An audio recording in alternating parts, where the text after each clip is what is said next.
후서 12장 1절에서 10절 말씀을 보겠습니다. 고린도 후서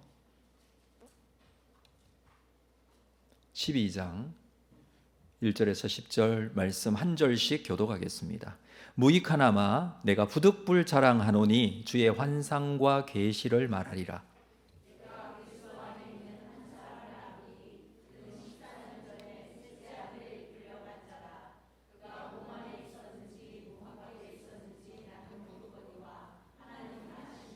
내가 이런 사람을 아노니 그가 몸 안에 있었는지 몸 밖에 있었는지 나는 모르거니와 하나님은 아시느니라.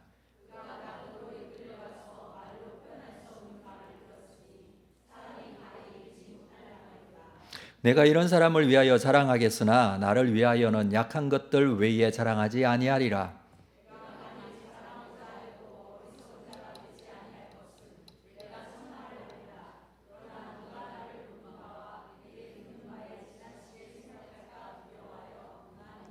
여러 계시를 받은 것이 지극히 크므로 너무 자만하지 않게 하시려고 내 육체에 가시 곧 사탄의 사자를 주셨으니 이는 나를 쳐서 너무 자만하지 않게 하려 하심이라.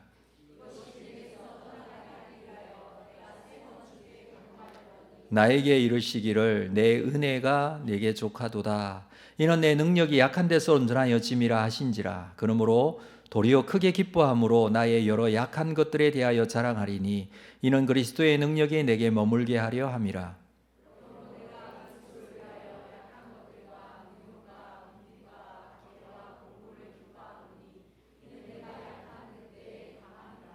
아멘. 할렐루야.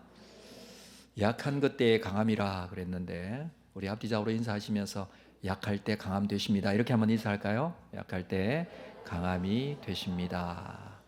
실제로 그렇습니까? 네. 그렇게 될 줄로 알고 오늘 말씀을 좀 나누도록 하겠습니다. 여러분들은 어느 정도까지 약해지셔 보셨나요?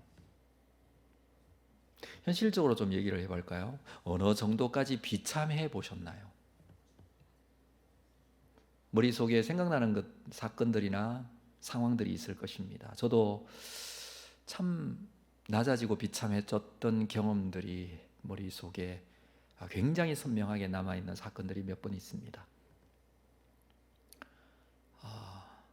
네, 힘든 시간들이었죠. 약해진다, 비참해진다 참 힘든 것입니다. 우리가 살아가고 있는 이 세상 경쟁사회 속에서는 더욱더 그렇습니다. 그래서 사람들은 강해지려고 하고 더 많이 가지려고 하고 자랑거리들을 쌓으려고 합니다. 그런데 오늘 말씀에서 바울은 오히려 약함을 자랑하겠다라고 합니다. 강함을, 가진 것을, 능력을 자랑해야 하는데 자기의 약함을 자랑하겠다 이렇게 표현하고 있습니다. 약한 그때에 오히려 강함이라고 합니다. 자, 이 말씀이 나에게 어떤 의미가 있는지 우리의 기도의 제목으로 삼고자 하는 내용이 무엇인지 함께 말씀을 좀 나누고자 합니다. 바울은 이 고린도후서 12장에 와서 영적인 경험을 먼저 말합니다. 1절에 보면 무익하나마 내가 부득불 자랑하노니 주의 환상과 계시를 말하리라. 바울이 자기가 자랑할 수 있다면 그것은 주의 환상과 계시를 본 것을 말하겠다. 물론 이것도 무익하지만 그가 가지고 있는 주의 환상과 계시, 사실 이건 대단한 것입니다. 그런데 이것을 자랑할 수 있다. 그런데 그것이 무익하다라고 합니다. 무익하지만 내가 이것을 자랑할 수 있다. 자, 2절에 보면 내가 그리스도 안에 있는 한 사람을 아노니 그러면서 자신을 객관화합니다.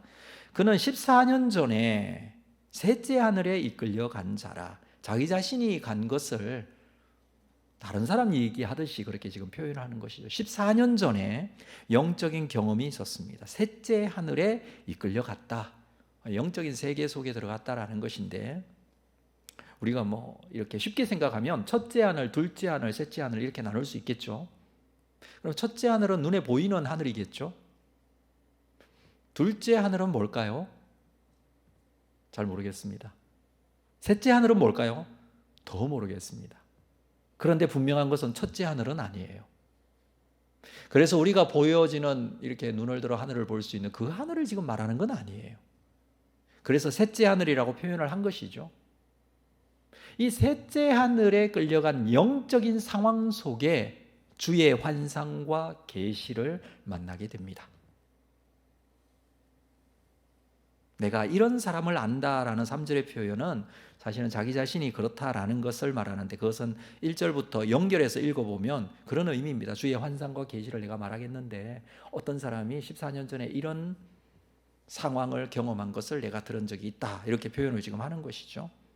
그런데 그 셋째 하늘이 어떤 영적인 상황, 신적인 영역, 이 영역에서 하나님을 만났다는 것입니다. 그런데 4절에 그가 낙원으로 이끌려 가서 말로 표현할 수 없는 말을 들었으니 사람이 가히 이르지 못할 말이로다. 낙원, 그 낙원은 하나님이 계신 곳을 말하는데 그 하나님께로 이끌려 가서 말로 표현할 수 없는 말, 묘사가 되지 않는 상황들을 말합니다. 가히 이르지 못할 말, 이런 말을 들었다. 근데 그 내용, 무슨 말을 들었는지에 대해서는 말하지는 않습니다. 이 환상에 대해서 말하고자 하는 것이 아니기 때문에 그 환상의 내용에 대해서 이랬다 저랬다 그렇게 말하지는 않습니다. 혹시 이것이 잘못된 자랑거리가 될까봐 그는 그 환상이 사람이 가히 이르지 못할 말이라고 그냥 정리를 합니다. 지금 이런 환상을 말하면서 자랑거리가 된다면 그것은 지금 말하고자 하는 본질과 거리가 멀기 때문이죠. 사실 고린도 교회 내에는요, 바울을 비판하고 바울을 싫어하고 미워하는 사람들이 많았습니다. 바울이 세운 교회인데도 그렇습니다. 바울이 고린도에 머물면서 세웠던 교회, 고린도 교회, 고린도 교회를 목회하다가 2차 전도 여행 때 있었던 것이죠. 고린도를 떠나고 난 이후에 이 고린도 교회 내에는 바울에 대해서 비판하는 사람, 공격하는 사람들이 많이 있었습니다. 그러면서 이 거짓 사도들이죠, 이들이 바울의 복음을 비판하면서 결국에는 바울의 잘못된 점, 바울의 어떤 연약한 부분, 이런 것들을 많이 얘기를 하면서 내세운 게 뭐냐면 자기 자신의 자랑거리들이에요. 바울은 이랬지만 나는 그렇지 않다, 이런 의미로 말을 하는 것이죠. 그래서 자기의 자랑거리들을 내세웠습니다. 여러 가지 것들이 있을 수 있죠. 지금 복음이 전해지고 있는 초기 상태, 초대교회의 상황이었습니다. 네. 예수 그리스도를 구주로 받아들인 이 유대인이 아닌 헬라인들, 이방인들, 그들이 예수를 믿어 구원받고 하나님의 교회의 성도가 되었습니다. 그들에게 여러 가지 자랑거리들을 말할 수 있어요. 나는 이 성경에 지금 전해지는 복음에, 또 우리를 위하여 십자가에 죽으신 예수 그리스도의 같은 민족 유대인이라고 자랑할 수 있습니다. 성경에 나오는 그 아브라함의 후손이라고 자랑할 수 있습니다. 이방인에는 그게 자랑거리가 될 수가 있겠죠. 구약 성경에 보면 어떤 내용이 나오는지 아느냐 하면서 자랑할 수도 있겠죠. 이런 것들도 자랑거리 삼아 말할 수도 있다는 것입니다. 쉽게 말해 육신적인 자신의 자랑거리들을 내세웠습니다. 뿐만 아니라 조그만 영적인 경험들을 내세웠습니다. 내가 기도했더니 환상 중에 이것을 보았다, 기도했더니 이런 응답이 있었다, 이런 얘기들을 어떤 신앙의 간증과 나눔이 아니고 자랑거리 삼아 말하는 자들이 많았습니다. 거짓 교사들이 그랬습니다. 그러면서 바울을 공격했습니다. 바울을 비판했습니다. 이 교회를 세운 바울, 그의 잘못된 점을 꼬집어 말하기 시작했습니다. 그래서 바울은 고린도 교회의 성도들에게 이 고린도 후서를 기록해서 보내면서 바울이 육신적인 어떤 자랑거리들을 내세우는 것이 얼마나 어리석은 것인지에 대해서 11장에서 이미 말을 했습니다. 그리고 오늘 12장을 우리가 읽었는데 12장에서는 나에게도 영적인 체험도 자랑할 것이 많이 있지만 그 말이에요. 그래서 지금 이 이야기를 하는 거예요. 이런 주의 계시와 환상을 내가 보았지만, 사람에게 이루 말할 수 없는 정도의 내용을 보았지만, 그것을 자랑한다면 그것은 아무 이익이 없다고 지금 말하는 것이잖아요. 이것은 자랑거리가 아니라라고 하는 것입니다. 자, 5절 볼까요? 같이 읽겠습니다. 5절 말씀 시작. 내가 이런 사람을 위하여 자랑하겠으나 나를 위하여는 약한 것들 외에 자랑하지 아니하여. 이런 사람들에게, 이런 자기 자랑거리들을 내놓는 사람에게 나도 그 사람들이 가진 자랑거리보다 더 많은 자랑거리들이 있지만, 그 말이죠. 그렇죠? 근데 나를 위하여서는 약한 것들 외에 내가 자랑하지 않겠다라고 합니다. 6절, 내가 만일 자랑하고자 하여도 어리석은 자가 되지 아니할 것은 내가 참말을 함이라. 그러나 누가 나를 보는 바와 내게 듣는 바에 지나치게 생각할까 두려워하여 그만두노라. 바울은 나름대로 외형적인 자랑거리들이 얼마나 있었는지 모릅니다. 출신 성분이라든지 학력이라든지 신분, 로마의 시민권, 다양한 은사와 영적 체험, 신비한 자랑거리들이 많이 있었습니다. 대단한 사람이에요. 그냥 인간적인 어떤 여러 가지 조건들로 봐도 바울은 사실 대단한 사람이에요. 정말 놀라운 것은, 다른 거 다 하지 않더라도 정말 놀라운 것은, 여러분 로마서 성경 하나만 보더라도 그렇지 않습니까? 로마서를 읽어보면 그 어떤 논문보다 더 위대한 작품이에요. 바울이 기록한 그 편지가 어떻게 이렇게 학문적으로 봐서도 완벽할까 할 정도의 성경책입니다. 그러나 이런 육신적인 자랑거리들을 그만둔다라고 합니다. 오늘날로 따지면 여러분, 바울이 이런 로마서뿐만 아니라 성경들을 기록하고 오늘날까지 많은 성도들에게 성경으로 읽혀지는 그 바울이 우리 앞에 있다면 얼마나 대단한 사람이라고 생각할 수 있을까요? 그렇지 않을까요, 여러분? 근데 이런 육신적인 자랑거리를 그만둔다라고 합니다. 그가 자랑할 것이 많기 때문에 그러는 게 아니에요. 이런 것들이 얼마나 필요 없는 것인 줄 그는 너무나 잘 알고 있기 때문이죠. 오히려 바울에게는 자기 자신이 이 말씀에서 고백하고 있는 것은 자기 자신의 연약함이에요. 7절 말씀 볼까요? 우리가 잘 알고 있는 말씀인데 같이 읽겠습니다. 7절 시작. 여러 계시를 받은 것이 지극히 크므로 너무 자만하지 않게 하시려고 내 육체에 가시고 사탄의 사자를 주셨으니 이는 나를 쳐서 너무 자만하지 않게 하려 하심이라. 자기 자신에게 주어진 육체의 가시, 바울을 괴롭게 하는 어려움, 약점입니다. 치명적인 약점이었습니다. 무엇인지는 여기 나오지 않아요.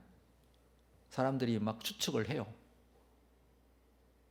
눈이 나빠, 안질에 걸려서 눈이 나빠서 그는 잘 보지 못했다, 이런 추측을 하는 사람도 있고, 심지어는 어떤 사람은 간질이었을 것이다 라고 하는 사람도 있고, 근데 알 수는 없어요. 근데 이 바울 스스로가 육체에 있는 가시라고 표현을 합니다. 그 말은 자기 자신을 날마다 찌릅니다. 이 약점이 날마다 이 약점이 자기를 괴롭힙니다. 이것만 없으면 이라고 생각하는 것입니다. 그리고 사탄의 사자라고 표현했습니다.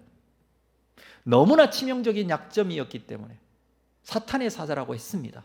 사탄은 늘 괴롭힙니다.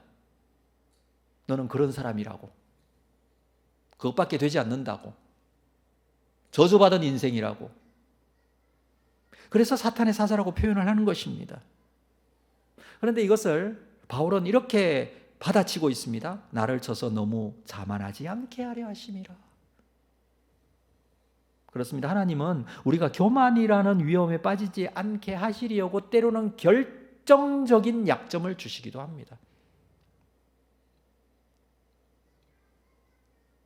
어느 정도까지 약해 보셨나요? 질문을 드렸어요. 어느 정도까지 비참해져 보셨나요? 질문을 드렸습니다. 여러분은 어느 정도까지 낮아져 보셨나요? 이 약점으로 인해서 결정적 이 약점 때문에 바울은 이 육체의 가시, 사탄의 사자인 이것 때문에 하나님 앞에 자주 기도했습니다. 어떻게 기도했을까요? 무릎 꿇고 하나님 앞에 간절히 간구했겠죠. 하나님, 이거 문제 해결해 주십시오. 내가 복음을 전하는데 부끄러워서 못 전하겠습니다. 이 약점 때문에. 내가 나 잘 되려고 이거 하는 겁니까? 하나님 복음을 전하려고 합니다. 실제적으로 바울은 인생에 예수 그리스도를 믿고 난 이후에 인생의 대부분을 선교사로 살았습니다. 가는 곳마다 복음을 전하는 자였어요. 그런데 약점을 가지고 있었어요. 힘들었습니다. 얼마나 간절히 간구했을까요? 그건 우리가 상상해 보면 될 것 같아요.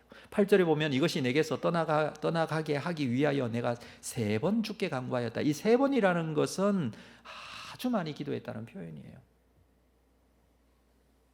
이것만 없으면 좋겠다고 생각하고 얼마나 기도했는지 모릅니다. 바울은요, 실제로 병든 자들을 고치는 기적을 행했습니다. 귀신을 쫓아내기도 했습니다. 그렇죠? 여러분, 심지어는 죽은 사람도 살렸습니다. 유두고 같은 경우에 떨어졌을 때 숨이 끊어지고 난 이후에 바울이 기도하여 살린 경우도 있죠. 그런데 바울 자신이 가지고 있는 자신의 연약함, 저 사람은 다른 사람 병은 고치는데 자기 병은 못 고친다, 이렇게 할 거 아니에요.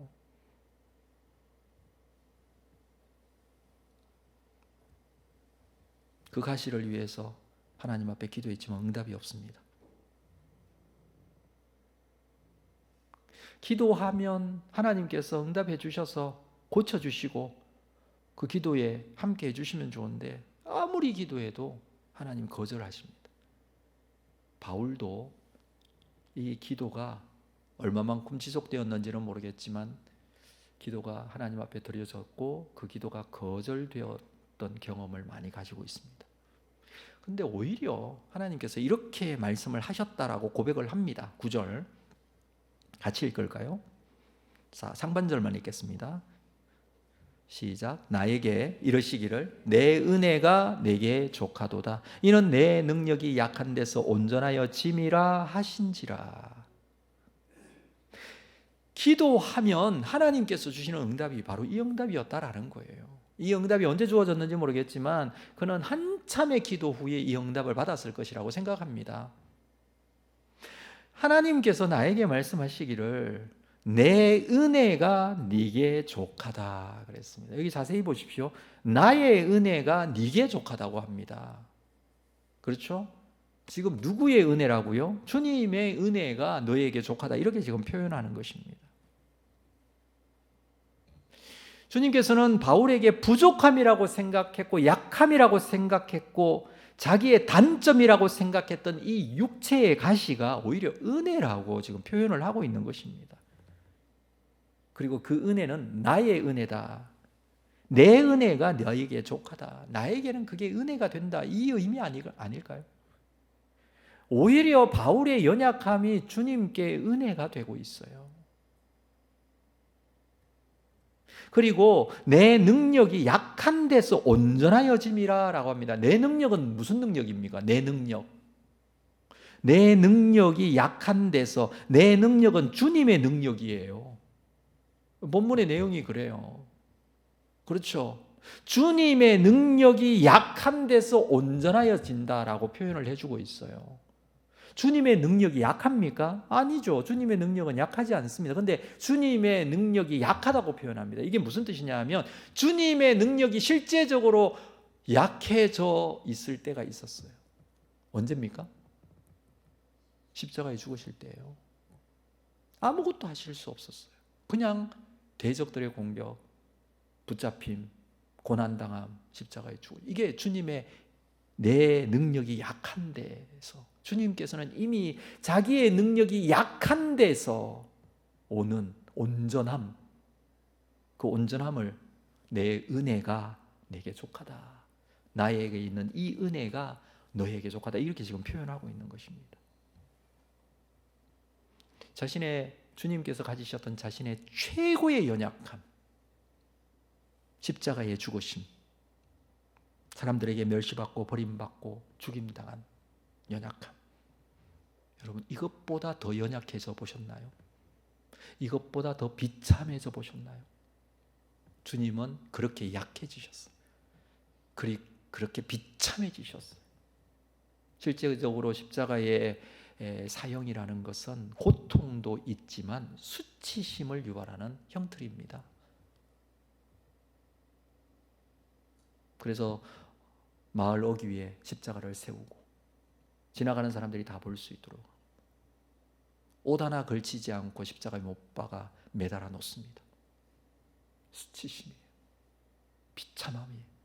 주님께서는 이렇게 약해지셨어요. 그런데 온전하여졌다라고 합니다.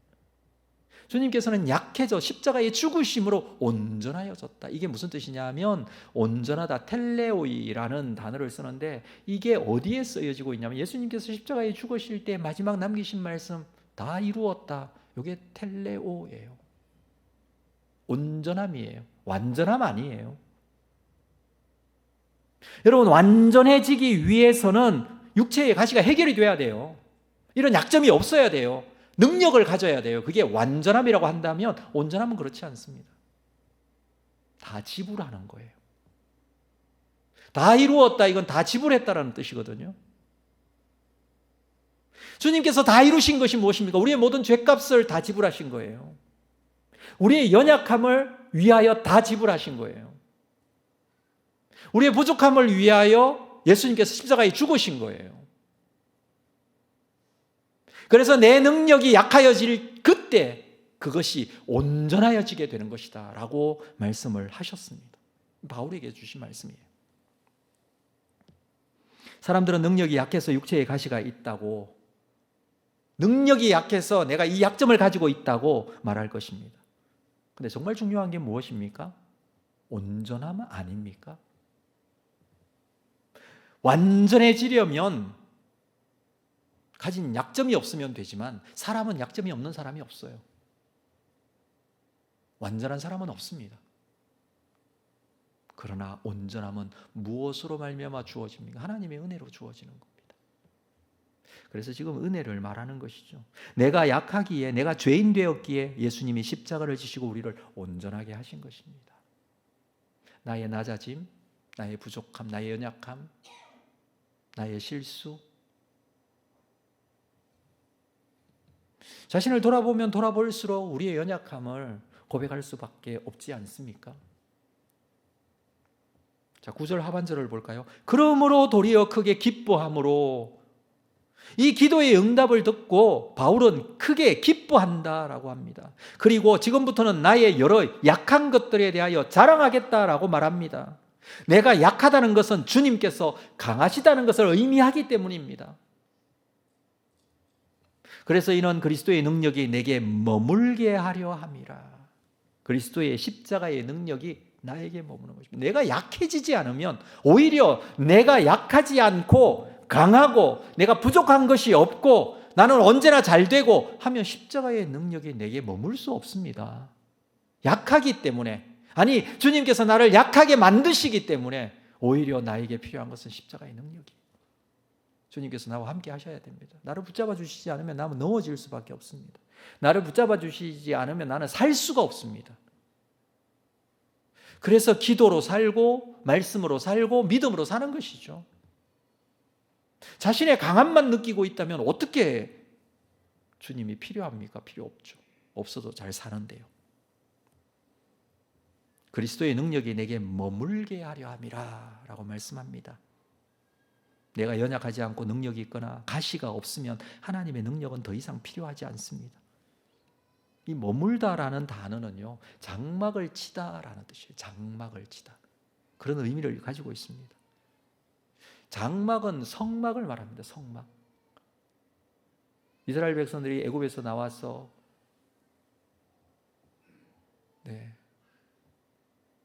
시내산에서 하나님의 율법의 말씀을 받았습니다. 그리고 하나님을 섬기는 방법에 대해서 가르쳐 주었습니다. 그 하나님을 섬기는 방법 중에 하나가 성막을 짓게 하고 하나님께 나와 제사하고 예배하는 것이었습니다. 자, 성막은 시내산 광야 시내산 아래 시내 광야에서 이스라엘 백성들이 거주하면서 임시로 이동용으로 그렇게 만들었습니다. 그래서 텐트 모양이에요. 모양 자체가. 그렇죠. 텐트 모양이에요. 위에 이렇게 텐트를 치게 되어 있습니다. 이스라엘 백성들은 불과 몇 개월 전에 애굽에서 노예로 살았어요. 비록 노예였지만 그들은 애굽의 그 위대한 건축물들을 보고 살았습니다. 아니, 그 건축물들을 지었어요. 여러분, 애굽의 건축물 아직도 미스터리한 위대한 건축물들이 있잖아요. 우리가 잘 알고 있는 피라미드라든지 스핑크스라든지 뿐만 아니라 출애굽기에 보면 실제적으로 국고성, 비돔, 람셋 이런 것들을 지었다라고 했어요. 이 건축물들에 비해서 이 성막은 얼마나 초라해 보입니까?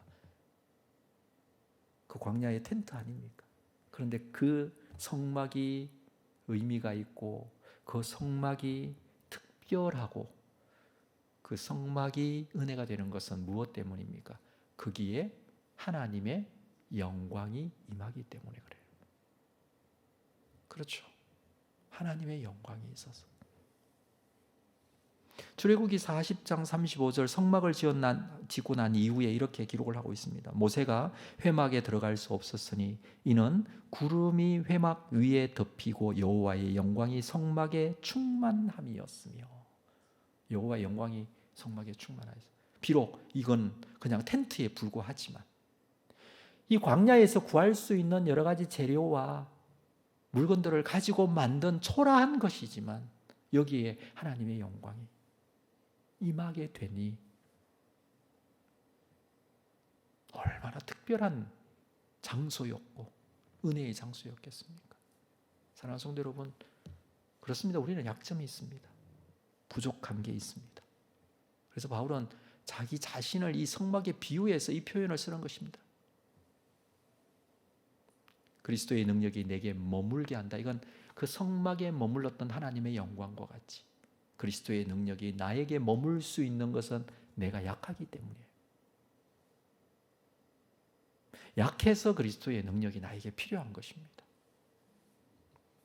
육체적 가시가 있는 연약한 몸이지만 바울은 그리스도의 능력이 자신에게 머물러 있음을 고백합니다. 그래서 고린도후서 4장 7절에 이후에 그는 이렇게 고백하고 있죠. 우리가 이 보배를 질그릇에 가졌으니, 자기 몸은 질그릇과 같다. 질그릇 잘 아시죠? 황토흙으로 그냥 빚은 그릇이에요. 그런데 나는 질그릇이지만 이 질그릇에 보배를 가졌다라고 합니다. 이는 심히 큰 능력은 하나님께 우리에게 있지 아니함을 알게 하려 함이라. 우리가 사방으로 우겨쌈을 당하여도 쌓이지 않고 답답한 일을 당하여도 낙심하지 않고 박해를 받아도 버림받지 않고 거꾸로 떨림을 당하여도 망하지 않고 우리가 항상 예수의 죽음을 몸에 짊어짐은 예수님께서 연약해지셔서 십자가에 죽으신 그 은혜를 말합니다. 예수의 생명이 또한 우리 몸에 나타나게 하여 그가 약하기 때문에 질그릇이기 때문에 거기에 담겨져 있는 이 보배와 예수의 생명이 오히려 드러나고 있습니다. 그래서 예수 생명의 힘으로 그는 쌓이지 않습니다. 낙심하지 않습니다. 버림받지 않습니다. 망하지 않습니다. 연약하고 부족하지만 바울은 육신의 가시를 가지고 있지만 사탄의 사자가 자신을 찌르지만 그러나 결코 버림받지 않고 망하지 않는다라고 말합니다. 왜 그렇습니까? 예수 그리스도의 능력이 나에게 있기 때문에, 이 보배가 내 속에 담겨져 있기 때문에 그렇습니다. 마지막 10절을 볼까요? 여러분 10절 같이 읽겠습니다. 오늘 본문 10절 시작. 그러므로 내가 그리스도를 위하여 약한 것들과 능욕과 궁핍과 박해와 곤고를 기뻐하노니 이는 내가 약한 그때에 강함이라. 이 말씀을 믿으십니까? 그래서 바울은 약한 것들, 심지어 능욕, 궁핍, 박해, 곤고도 기뻐한다. 그가 어떻게 그렇게 그 선교의 현장에서 각 지역에서 주어지는 그런 박해와 곤고, 궁핍, 어려움 이런 것들을 이겨내고 예수 그리스도의 복음, 진리를 전할 수 있었는지에 대해서 우리는 이 말씀에서 이해가 됩니다. 약하면 약할수록 주님께서 강하게 그의 능력을 채워주시기 때문이죠. 이는 약한 그때에 강함이라 라고 합니다. 내가 약하지만 그리스도의 능력이, 그리스도의 은혜가 나에게 머물기 때문에 강함이라 합니다. 그래서 우리는 우리에게 주어지는 여러 가지 나를 약하게 만드는 상황들이 벌어질 때마다, 우리를 힘들게 하는 사건 사고가 일어날 때마다, 내가 감당하기도 힘든 그런 부분들이 나를 절망케 하는 그런 상황이 벌어질 때마다 우리가 해야 될 것은 나의 약함을 인정하고 주님의 강함을 또 인정하고 그리스도의 능력이 나에게 임하게 되는 놀라운 은혜가 필요합니다. 여러분, 자동차 바퀴가 모래 속에 빠지면 어떻게 해야 되죠? 어떻게 해야 빠져나오죠? 바람을 빼야 돼요. 그래야지 마찰 면이 넓어서 빠져나와요. 안 그러면 더 깊게 파여서 묻혀버려요. 힘을 빼야 돼요. 주님의 능력이 나에게 있음을 고백할 수 있어야 돼요.